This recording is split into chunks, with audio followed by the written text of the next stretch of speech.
বিসমিল্লাহির রহমানির রহিম। আমি মরহুমা বেগম খালেদা জিয়ার বড় সন্তান তারেক রহমান। আমি আজকে এখানে উপস্থিত সকল ভাইয়েরা এবং বোনেরা যারা উপস্থিত আছেন, মরহুমা বেগম খালেদা জিয়া জীবিত থাকাকালীন অবস্থায় যদি আপনাদের কারো কাছ থেকে কোনো ঋণ নিয়ে থাকেন, দয়া করে আমার সাথে যোগাযোগ করবেন, আমি সেটি পরিশোধের ব্যবস্থা করব ইনশাআল্লাহ।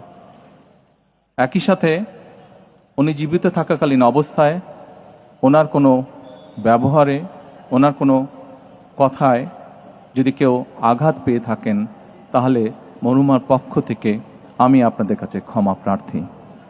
দোয়া করবেন আল্লাহ তাআলা যাতে ওনাকে বেহেশত দান করেন। আসসালামু আলাইকুম।